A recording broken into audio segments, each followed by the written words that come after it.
구독, 좋아요, 알림 설정까지.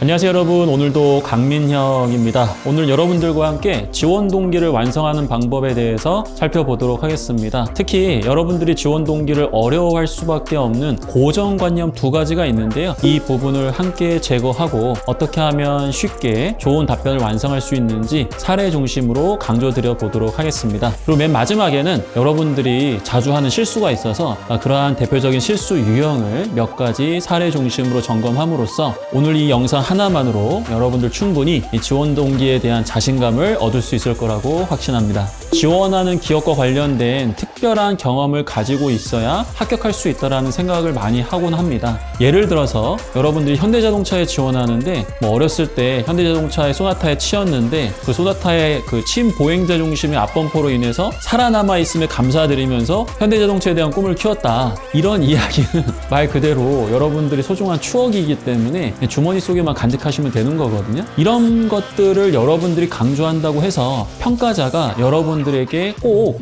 좋은 점수를 주는 건 아닙니다. 두 번째 고정관념도 같이 한번 살펴볼게요. 예를 들어서 지원 동기에 돈 이야기하면 왠지 광탈할 것 같습니다. 중요한 것은 내가 생각하는 그 기준이 지원 기업과 얼마나 부합되는지인 것이지 어떠한 기준은 무조건 안 돼 이런 게 아니라는 거죠. 실제로 저희 제자 중에는 돈 때문에 지원했다라고 해가지고 최종 합격을 당당하게 해낸 케이스가 꽤나 많습니다. 대표적인 예로 이 친구는 지원 동기에서 많은 건설사가 있었지만 내가 A건설에 입사해야 되는 이유는 바로 돈 때문이다. 그 이유는 내가 입사하게 된다면 곧 결혼을 해서 책임을 져야 되는데 국내에서만 일을 하게 된다라고 한다면 어려움이 많다. 하지만 제가 지원한 이 직무에서 어차피 해외 나가서 전문성도 쌓고 경험을 쌓아야 되는데 내가 지금 지원한 이 A 건설사 같은 경우에는 타 건설사와 다르게 입사 초기부터 해외 근무의 기회를 제공하고 있기 때문에 나에게는 이 기업에 입사해서 꼭 근무를 해야 된다라는 명분과 이유가 있기 때문에 나를 다시 한번 봐줬으면 좋겠다. 이런 식으로 해서 면접관에게 굉장히 극찬을 받았던 사례가 있거든요. A 건설사 등을 포함해서 많은 건설사들은 우리 신입사원들이 해외에 나가게 되면 대부분 퇴사로 이어지기 때문에 굉장히 골머리를 앓고 있었어요. 근데 이 친구 같은 경우에는 반드시 해외에 나가가지고 근무를 해야겠다라는 의지가 있고 명분이 있잖아요. 우리 기업의 니즈에 굉장히 부합되기 때문에 단순하게 돈을 이야기했다라고 해가지고 여러분들을 탈락시키고 그렇게 하는 게 아니라는 거죠. 자, 그럼 고정관념을 제거했기 때문에 회사 선택의 기준을 이제 지원 기업과 연결하는 작업을 진행을 해야 되는데요. 핵심적으로 가장 중요한 것은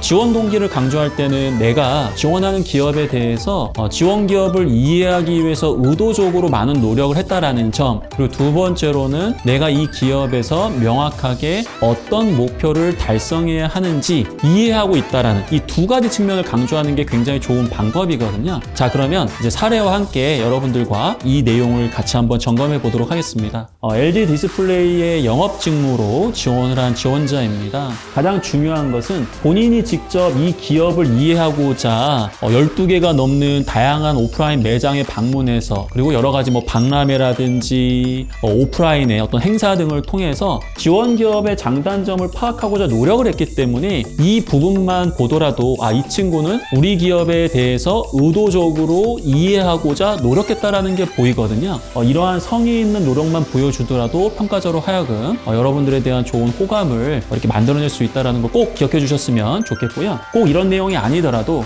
직접 현직자를 만나가지고 인터뷰를 했다라든지 여러분들 춥다라고 너무 집에 있지 마시고요. 온라인을 통해서 공부 열심히 하는 것도 중요하지만 직접 나가가지고 이 기업을 이해하고자 노력했다라는 부분, 그거를 좀 강조해 주신다면 충분히 여러분들 지원 동기에서 좋은 결과를 얻을 수 있을 겁니다. 자, 그러면 이제 두 번째 사례도 같이 한번 살펴볼게요. 이제 공공기관의 지원 동기의 내용인데 이 답변 내용 안에는 본인이 입사했을 때 어떠한 역할과 목표를 달성해야 하는지 굉장히 구체적으로 강조를 하고 있거든요. 여러분 여러분들이 이 부분을 잘 이해하고 있다라면 입사 후에 어려움이 있다고 하더라도 우리 지원자는 그런 것들을 극복하면서 지속적으로 근무를 할 수 있는 원동력이 될 수 있는 거거든요. 그래서 여기 나와 있는 것처럼 여러분들도 입사 후에 어떻게든 내가 지원한 분야에서 목표를 달성하겠다라는 그 명확한 의지, 명확한 목표, 그런 것들을 강조하시면 너무나 좋을 수 있습니다. 전제 조건은 내가 하고 싶다라는 느낌보다도 기회가 주어진다면 해당 기업의 목표 달성에 이러한 역할이 좀 더 중요하기 때문에 저는 조직을 위해서 노력을 하겠다라는 겁니다. 그런 뉘앙스로만 얘기한다면 큰 문제가 되지 않습니다. 자, 그래서 이러한 내용들을 여러분들이 완성하기 위해서는 뭐를 열심히 하셔야 돼요? 역시나 기업 분석, 직무 분석, 이 두 가지가 반드시 선행되어야 합니다. 여러분들이 지원하는 기업이 공공기관이라면 공공기관은 법적으로 공시를 명확하게 해야 됩니다. 3년 이내에 어떠한 중점 추진 과제를 달성해야 된다 등등등 이러한 지표가 굉장히 많이 공개되어 있거든요. 사기업 같은 경우에는 이러한 자료가 많이 공개되어 있지는 않습니다. 대부분 기업의 대회비에 해당되기 때문에. 하지만 신년사라든지 기업의 사업 보고서 그리고 기업의 실적 데이터 이런 부분들을 통해서 관련된 지표들을 여러분들이 찾아낼 수 있기 때문에 그러한 내용들을 명확하게 수치적인 부분으로 언급하셔도 좋고 어떠한 정성적인 목표로 이야기를 해주셔도 좋습니다. 갑자기 우리 기업에 이렇게 지원한 친구는 아니야. 이런 인상을 줄 수 있기 때문에 이런 내용만으로도 충분히 합격을 할 수 있다라는 거예요. 자, 그러면 마지막으로 여러분들이 많이 실수하는 유형 3가지에 대해서 제가 말씀을 좀 드릴 거거든요. 여러분들이 굉장히 준비를 잘 해주셨을 텐데 아쉽게도 이런 실수를 해가지고 감점을 당한다면 너무 안타깝잖아요. 자, 그래서 이 부분 다시 한번 꼭 체크해 주시면 좋을 것 같습니다. 자, 첫 번째 여러분들이 많이 실수하는 유형은 너무 지나치게 회사에 의존하는 모습을 보여주는 겁니다. 첫 번째 사례에서 볼 수 있는 것처럼 이 친구는 지금 지원하는 직무를 고려해서 기업을 선택하고 있는 것 같아요. 근데 지원하는 기업이 1등 기업이기 때문에 본인이 영업 직무를 좀 더 수월하게 할 수 있지 않느냐 약간 이런 식으로 이야기를 하다 보니까 이건 어떻게 보면은 기업 입장에서는 너무 무임승차하는 것처럼 느껴질 수도 있고 우리 지원자에게 요구되는 신입사원으로서의 그러한 어떤 패기 그런 게 느껴지진 않거든요. 그래서 여러분들도 이와 같이 너무 지나치게 지원하는 기업이 굉장히 해당 업종의 1등 기업이라고 해서 너무 이 기업에 묻어가려고 하는 그러한 모습들은 좀 주의를 해주시는 게 좋다. 그 말씀 드려보고 싶습니다. 자, 그러면 이제 두 번째로 또 여러분들이 많이 하는 실수인데요. 이거 당연히 되는 거 아닌가? 라는 생각이 들 수 있는데 이 부분도 주의를 해주셔야 되겠습니다. 전문가가 되고자 지원했습니다. 제가 성장하기 위해서 이 기업에 지원했습니다. 어때요, 느낌이? 왠지 지나치게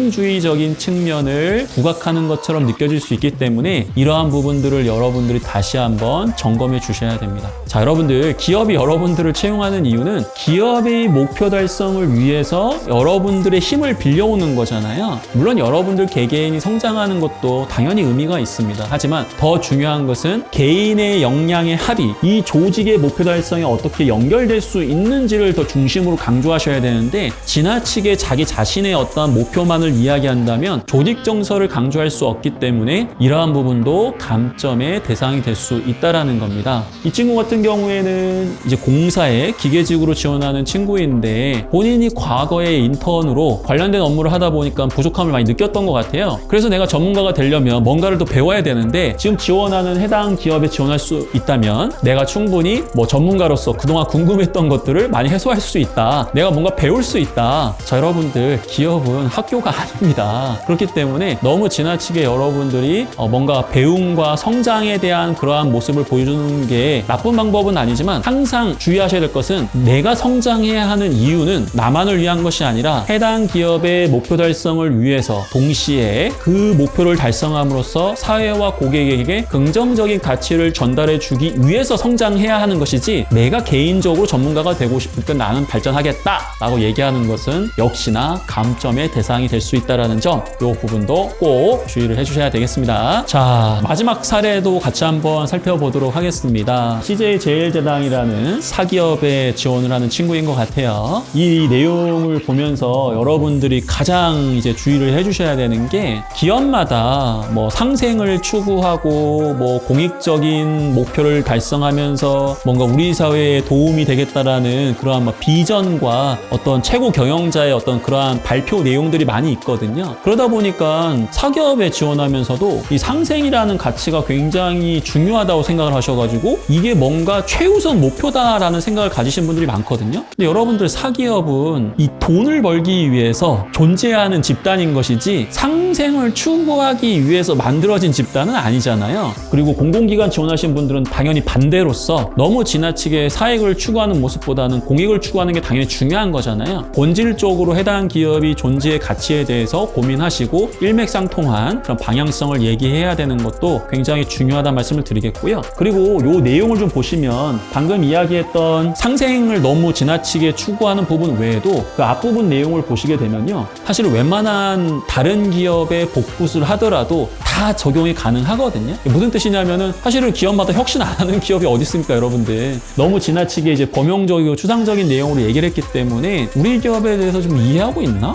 우리 기업의 목표가 뭔지 알고 있나? 이런 것들에 대한 의문을 남기게 하는 답변이거든요. 그러다 보니까 여러분들이 더 주의를 좀 해주셔야 되는 그런 내용들로 구성이 되어 있습니다. 제가 오늘 이야기했던 내용들만 반영하셔도 전 충분히 좋은 답변이 나올 수 있다고 생각을 하지만 그럼에도 불구하고 여러분들이 더 좋은 생각을 가질 수 있잖아요. 그런 생각에 대해서 혹시나 의문이 들고 걱정이 된다면은 댓글로 남겨주시면 제가 그런 부분들에 대해서 피드백을 드릴 테니까 저와 함께 더 좋은 지원 동기 같이 완성을 하면 좋을 것 같습니다. 자, 그럼 오늘도 시청해주셔서 감사드리고요. 다음 영상을 통해서 여러분들을 응원 드리도록 하겠습니다. 감사합니다. 구독, 좋아요, 알림 설정까지.